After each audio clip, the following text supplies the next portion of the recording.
Install Find Hub from the Google Play Store. Turn on Bluetooth location and internet connection. Press the power button once on the card to turn it on. A pop-up will appear on your phone.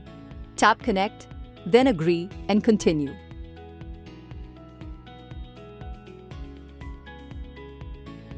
Open the app, you will see the connected card. Tap Play Sound and the card will start ringing. Your setup is now complete.